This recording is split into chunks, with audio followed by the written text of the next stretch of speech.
May 2015. Victoria, we have to do it in French. Ah, d'accord. Mai 2015. La côte pacifique des États-Unis.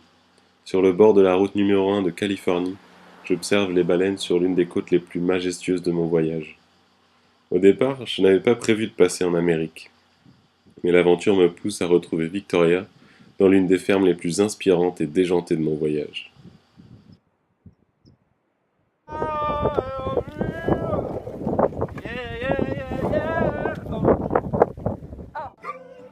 First generation farmers. En français, une nouvelle génération de fermiers, des jeunes bénévoles pleins d'énergie.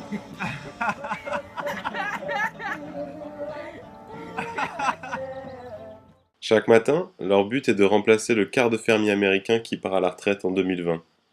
Ensemble, ils planifient et cultivent les terres noires du delta de la Californie, avec des rendements plutôt impressionnants. Beetroots. Des betteraves, Onions. des oignons, Tomatoes. des tomates, Cabbage. des choux, Kohlrabi. des choux raves, And kale. des feuilles de chou vache. L'après-midi, au compost, la mission des bénévoles est de transmettre aux plus jeunes. Ladybugs! What are they doing? They're making soil! High five! Yes! Il faut s'assurer que la génération suivante soit elle aussi prête à relever le défi des fermiers. Une ferme communautaire pour tous. On y partage autant les savoirs que la nourriture. Et au marché, c'est un prix libre. Take what you want, pay what you can. Prends ce que tu veux, paye ce que tu peux. Grâce à l'énergie du groupe de bénévoles, blettes, betteraves, choux raves et choux kale sont donnés dans 4 marchés par semaine avec un espace dédié aux enfants. Et le reste du temps, We just enjoy life.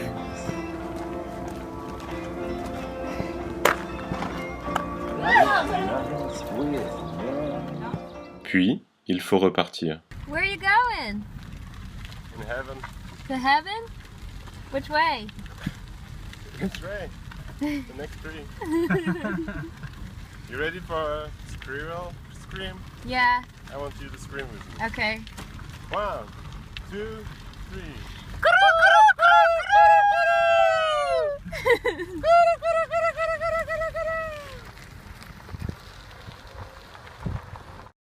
Je repars sur la route, et Victoria aussi.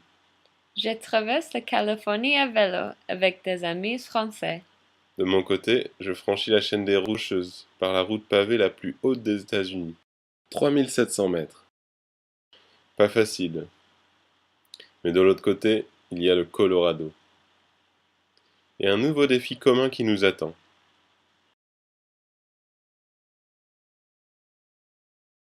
Petit calcul de mi-parcours aux États-Unis. Mon visa se termine dans 1 mois et je dois encore parcourir 2000 km jusqu'à la frontière du Canada. Et moi, je dois être à New York dans 1 mois. Oula, attends, va falloir qu'on pédale vite. Comment on va faire? J'ai une idée. Allez, on y va! Dans le garage, on remet sur roue les vélos. On se prépare à la traversée du Midwest. Mais Victoria, c'est quoi ton idée? Un carton, un stylo, empty truck, pick us up. Camion vide, prenez-nous. Du vélo stop. Ok, on essaye. Mais d'abord, du vélo.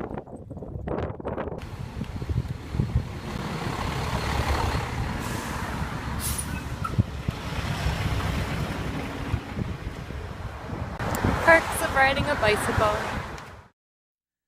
Sur nos bicyclettes, on redécouvre sans cesse la joie de notre liberté.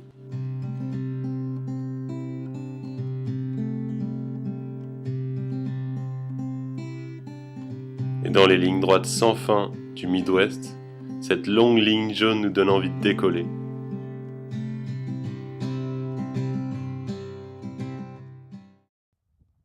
Très vite, dans un paysage un peu différent, on retrouve les habitudes alimentaires que nous avions en Inde avec Victoria. Un régime vegan. Woohoo! Pas de viande, pas de fromage, pas de beurre, pas de miel.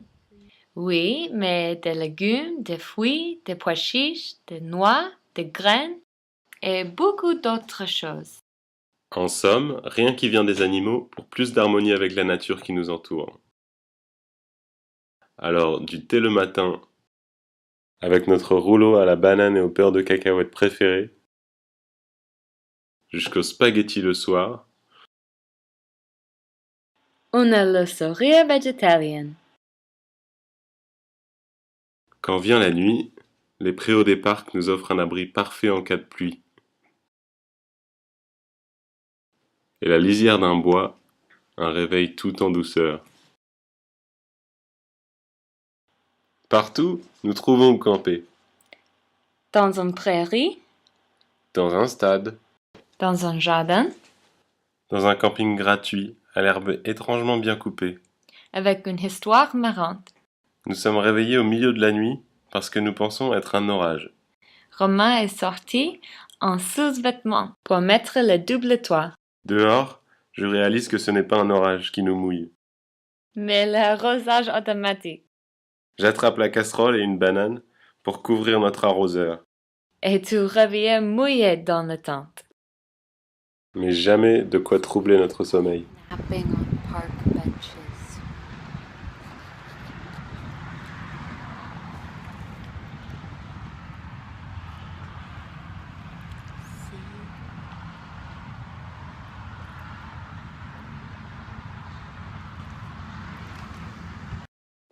Le jour, les lignes droites sont interminables.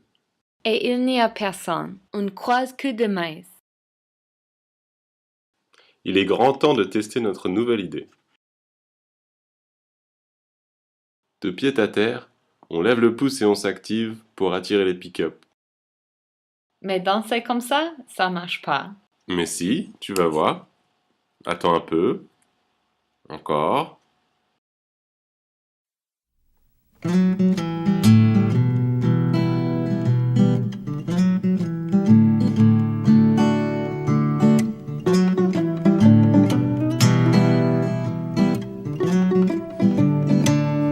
L'aide qu'on reçoit est étonnante.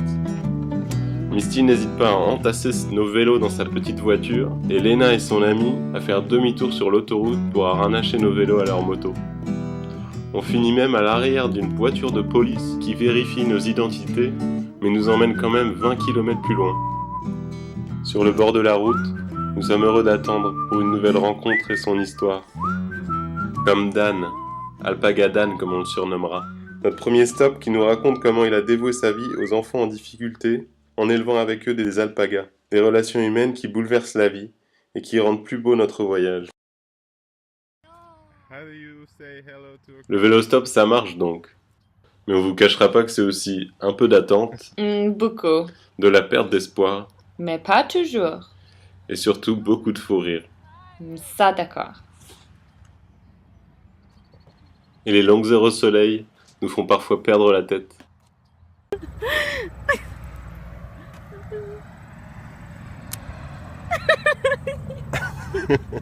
I have drops of sweat here. You look like you're in a I got a sunburn as a bee. It's crazy. And you want someone to pick us. Possible. It's like I pee my pen now. How you want someone to take us? No way! Oh my gosh! We're so sweaty! You're not. You're in the shade It's now. so hot! I love you. Holy Come back shit. tomorrow. Bring a big shower now. Et malgré notre sueur de cycliste et nos vélos chargés, quelqu'un nous a pris et nous a emmenés un peu plus loin. L'astuce est donc de garder le sourire et petit à petit, on franchit à vélo la frontière des 7 États du Midwest que l'on traverse.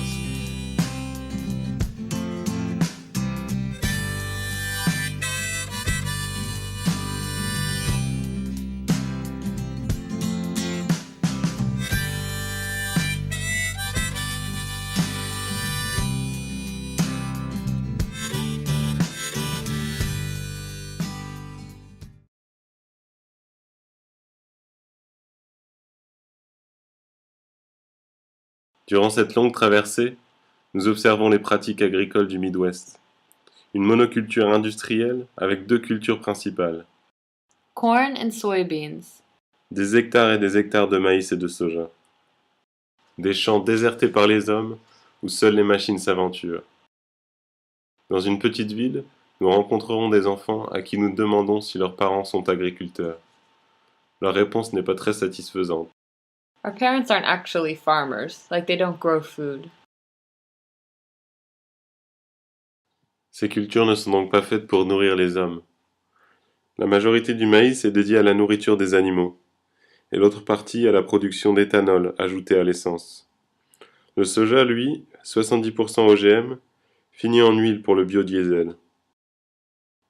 Alors où sont les fermiers qui produisent de la nourriture? Nous en rencontrons au Michigan. The Williams Family Farm. Une famille qui, au petit matin, récolte un maïs sucré.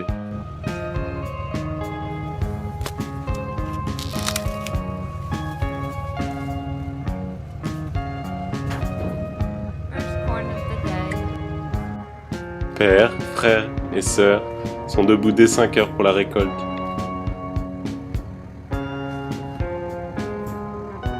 À cette époque, c'est toute une communauté qui attend ce maïs doux. Il faut le délivrer frais chaque matin pour remplir les stands. C'est toute la famille qui se lève alors. Grand-mère, mère et enfants pour remplir le stand et fournir assez de légumes et de maïs à toute la communauté.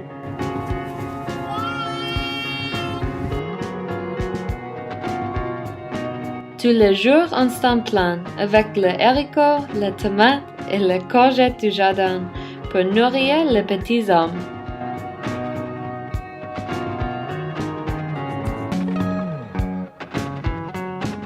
Comme à FDF en Californie, c'est un travail d'équipe à la ferme, où chacun s'active pour récolter ce que nous offre la terre.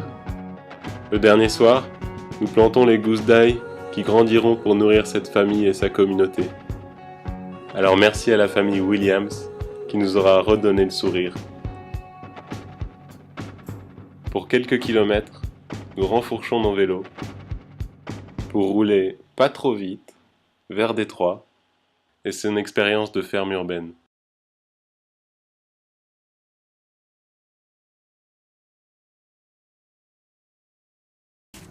Victoria, tu t'attendais à voir quoi à Détroit?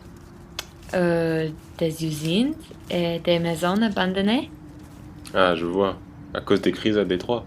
Mais oui, Détroit était la capitale automobile des États-Unis au début du XXe siècle. Elle a grandi avec cette industrie jusque dans les années 50. Puis elle a subi les crises économiques successives et la délocalisation des usines. En 50 ans, elle a perdu plus d'1 million d'habitants. Et aujourd'hui, elle a un tout autre visage. un visage vert.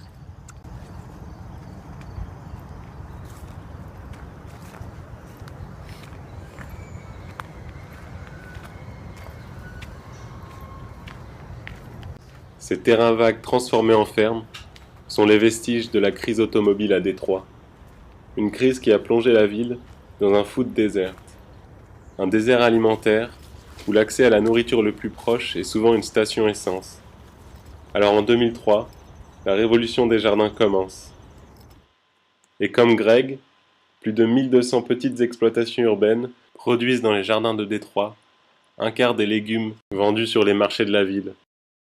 De quoi me faire sauter de joie pour mon dernier jour de visa aux États-Unis.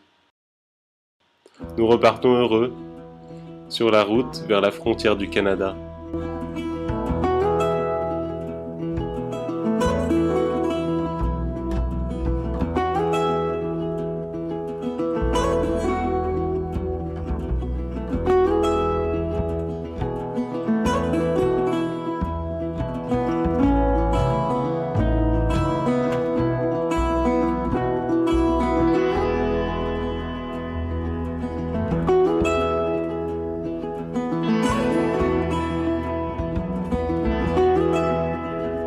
What are we doing? We are planning the next adventure. Une dernière tempête. Comme un bouquet final avant de nous séparer, où toutes les couleurs de notre traversée nous saluent.